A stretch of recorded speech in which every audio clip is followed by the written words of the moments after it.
हम सारी चीजें हैं शिव जी को सभी एंगल से, वैसे शिव तो शिव है, शिव जी को आज तक कौन पहचान पाया है।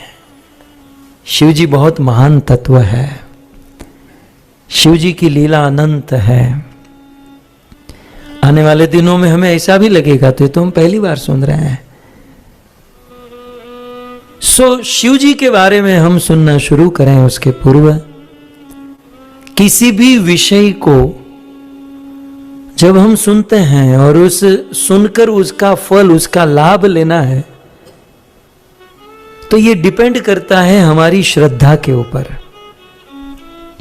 अब इस यहां पर सैकड़ों लोग बैठे हैं, टीवी में हजारों लोग बैठे हैं, बैठे हैं कि नहीं है? हजारों लोग सुन रहे हैं, देख रहे हैं, तो क्या ये कथा सुनने का फल सबको समान मिलेगा? सबको एक फल मिलेगा? नहीं। कथा बोलने वाला एक है, कथा सब लोग एक ही सुनेंगे, लेकिन फल भिन्न भिन्न होगा, फल में डिफरेंट होगा। क्यों? क्योंकि वह कथा का फल डिपेंड करता है आपकी श्रद्धा के ऊपर। समझ रहे हैं? हम जितनी अधिक श्रद्धा से यह कथा सुनेंगे, फल की मात्रा उतनी अधिक बढ़ जाएगी। यह केवल शिव कथा, भगवत कथा की बात नहीं है। भक्ति के जितने भी साधन हैं, उन सभी साधनों में श्रद्धा की बड़ी आवश्यकता है। जितनी अधिक श्रद्धा से सुनोगे, उतना अधिक फल, उतना अधिक लाभ, उतना अधिक आनंद प्राप्त करोगे। आनंद। लेकिन किसी भी विषय के प्रति श्रद्धा कैसे उत्पन्न होगी? मान लो शिव कथा सुनने जा रहे हैं, तो शिव कथा में तो श्रद्धा होनी चाहिए। वैसे श्रद्धा 3 वस्तु में होनी चाहिए। एक, जिस ग्रंथ से बोला जा रहा है उस ग्रंथ में श्रद्धा, जो व्यक्ति बोल रहा है उस वक्ता में श्रद्धा, और जिसकी कथा हो रही है उसे शिव जी में श्रद्धा। ये 3 में से कहीं भी कमी होगी तो आप चूक जाओगे, कुछ मिस कर जाओगे। तो फिर ये श्रद्धा कहां मिले?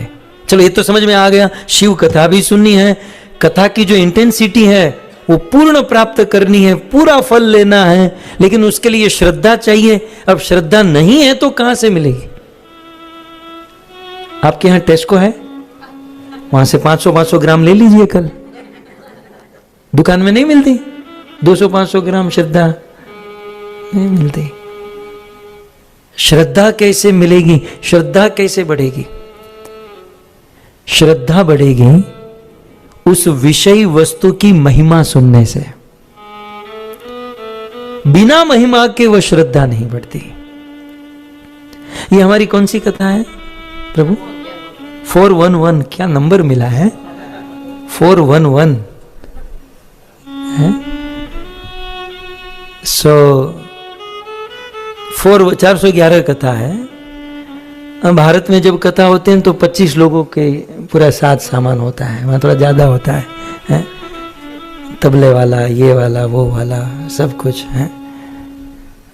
लगभग इतने लोग हमारे स्टेज पर होते हैं। यहाँ ये बुद्धि ना।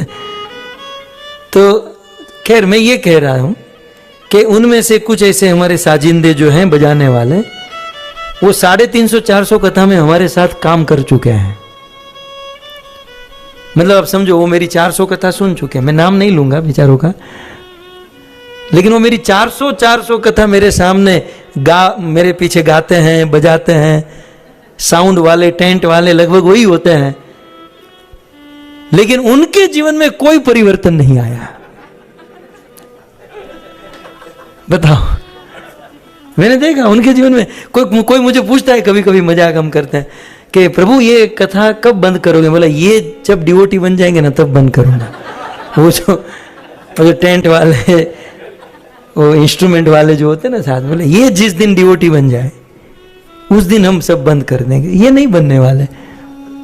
बताओ, कथा तो वो भी सुन रहे हैं, लेकिन कथा का कोई उसमें परिवर्तन नहीं है।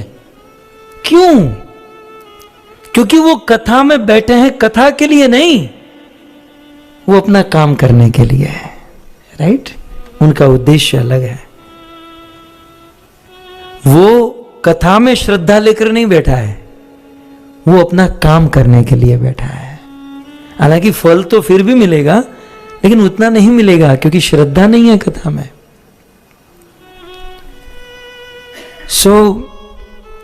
और भगवत कथा का अधिकारी कौन? मान लो ये राम कथा, कृष्ण कथा, शिव कथा का अधिकारी कौन? गोस्वामी जी ने कहा राम कथा के तेई अधिकारी जिनके सत्संगति अति प्यारी। हरि कथा सुनने का अधिकारी योग्य पात्र कौन? सबसे पहला जिसको सत्संग अच्छा लगता है।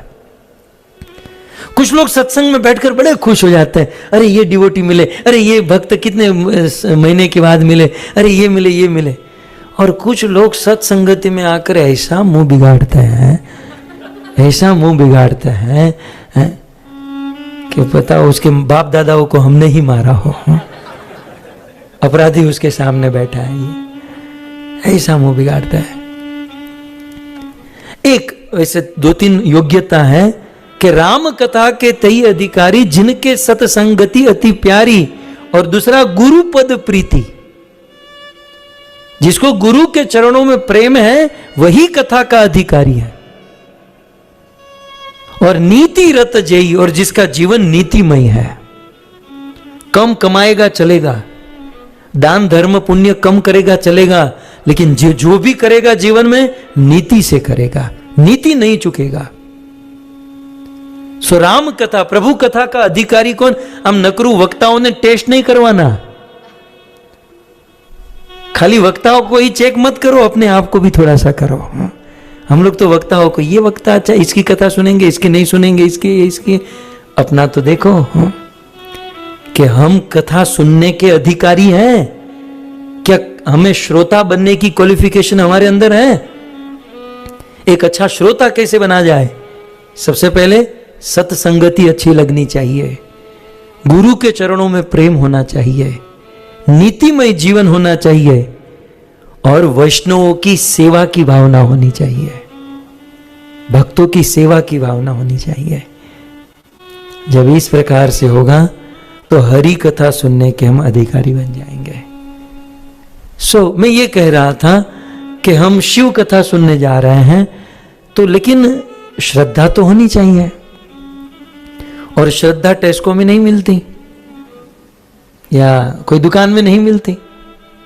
तो श्रद्धा कहां से मिलेगी? जो विषय, जो सब्जेक्ट हम सुनने जा रहे हैं, मतलब हमारा सब्जेक्ट है शिव कथा, तो शिव कथा में श्रद्धा कैसे बढ़ेगी? जब शिव कथा की महिमा सुनेंगे। राइट? तो शिव कथा की महिमा क्या है?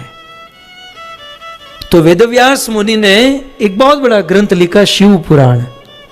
4 वेद, 6 शास्त्र, 18 पुराण लिखे, उनमें से चौथा पुराण है शिव पुराण।